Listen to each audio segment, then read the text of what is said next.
Welcome to Teaching Orchestra. In this episode, I'm going over how to teach Midnight Rain by Susan H. Day.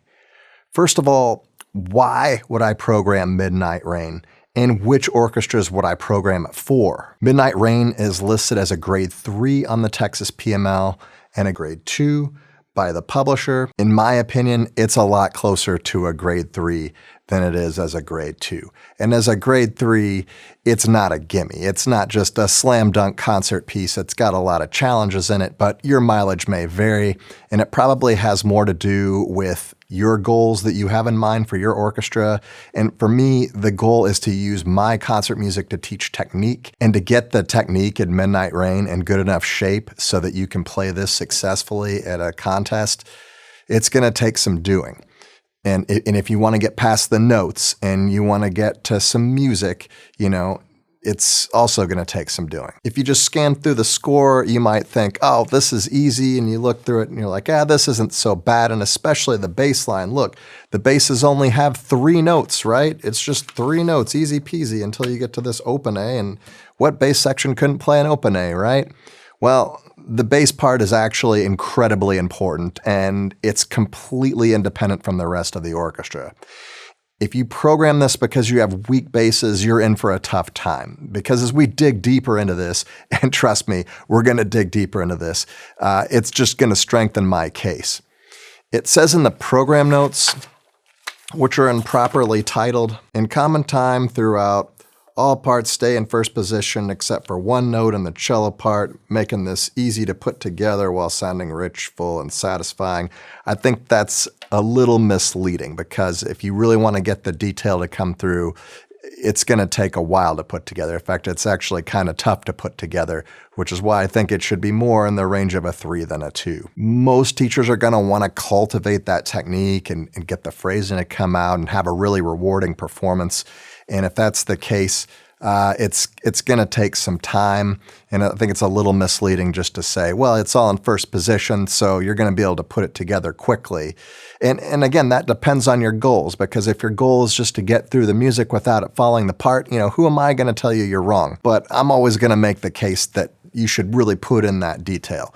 And so, number one, you can really teach a lot of technique to your students. If you really dig deep into this, you can teach a lot of string crossings and finger patterns and all kinds of different stuff. And number two, you're playing a work for string orchestra that really stands out for its uniqueness. I mean, it's not just the rhythmically active, everybody's playing eighth notes type of stuff.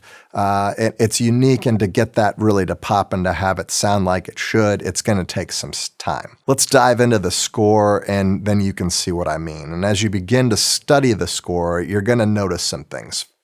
First is the use of A minor, G minor, and F major harmonies. So as you're scanning through the score and you're looking through the first violin melody, you're thinking, hey, where's all the half steps? This is just a nice, simple, pentatonic melody. And, you get to measure 10, you got a B here. Okay, so I guess it's not fully pentatonic, but for the most part it is. If you look at the cello and bass part here at the beginning, they're outlining the harmonies, and you're just going from this A minor chord down to the G major, down to F major, and then back up. It's kind of using that planing, which gives it also that unique feel. Here at measure 10, your cellos split off and they start to get a counter melody here, and your basses go into a rhythmic pattern, and they no longer are there, playing in unison with the Divisi lower cello part. They've got their own thing, and they're pretty much going to stay doing their own thing for the rest of the piece. So if you don't have a strong bass section that can really hold their own, you're in for a rough time. Now, going back to the beginning, we can divide our orchestration into 3 parts. We've got our melodic part here, and then we've got our descending line here, second violins and cellos, and then violas. What are they doing? They've got something completely different. Okay, we've got these 2 measure patterns here. We've got our melody that has 2-bar phrases, but then we have violas that are doing like a 1 measure at a time thing, just kind of alternating between notes. And that's what we're pretty much going to see throughout this piece. So we're going to be able to divide the orchestra into 3 parts, usually a melody, a counter melody, and supporting harmonies, and that have different patterns. So we have 5 sections, right? We've got First violin, second violin, violoncello, bass, and we've got 3 parts that are going to be divided into these 3 categories. And so we're going to have a doubling, and then a section's going to be completely by themselves. So which section is that going to be? Most of the time it's the melody. On occasion, though, it's not. And where that typically happens is where we've got second violins and violas, which are doubled on the melodic part because, they need some reinforcement. Also here, at the end of 38, coming to 39, your second violins are all by themselves right here. So they need to be able to play this independently. Like I said, most of the time you're going to have 2-bar phrases here, but every once in a while we get an extension. We have places like here before 10 where we kind of get these cascading parts. So we get the cellos that come up, then the inner voices that come up here, then on beat 4, the first violins are going to finish the cascade and then start the new phrase here at 10. The other quirk that we have with these phrase extensions is that it breaks from the grouping pattern. Like everybody's kind of doing their own thing here. The inner voices are still kind of the same, doing the same kind of stuff, but everybody else is pretty much split off doing their own thing. The basses are sustaining, and then cellos are sustaining. The first violins are pretty active.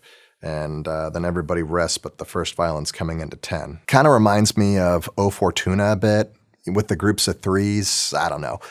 Do you see that? I mean, obviously from a tempo, style, and harmonic vocabulary, it's really nothing like it. But when you study the score, I kind of feel like it has a similar orchestration where you have these like teams that are each doing something independently. I mean, do you see where I'm coming from, or am I putting too much imagination into this?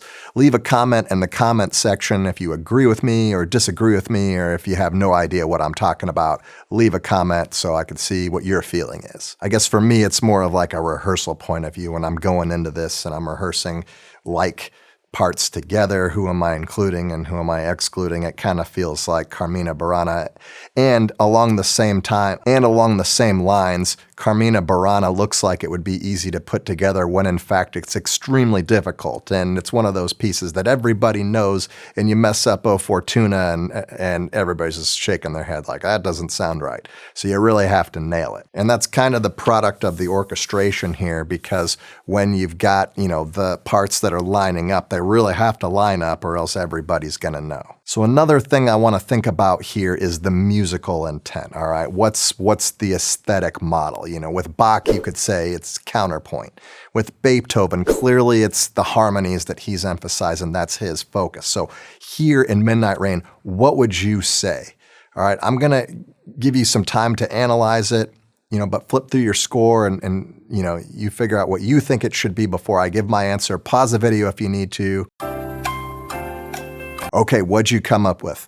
Would you say that it's harmonically focused? Probably not, right? You just have 3 chords that repeat themselves all over the place, okay? So that's probably not the aesthetic. Would you say it's the melody? Maybe it's the melody, it's a little repetitious.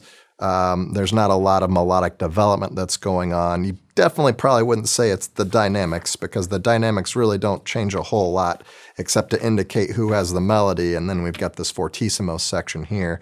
But for the most part, I wouldn't say that that's really the aesthetic model, the goal, or the development that happens here. So for me, it's about the texture, and the texture is the thing that changes throughout. So you've got the melody that stays pretty consistent, the counter melodies stay pretty consistent, but like what else is happening? So then when I teach the piece and when I have my students play it, I want them to play it in a way where the audience clues into that texture. So when I have my students perform Midnight Rain, I have to pay very close attention to the articulations, because that's a big piece of the puzzle, and making that differentiation will tell a really interesting story in that way with the piece.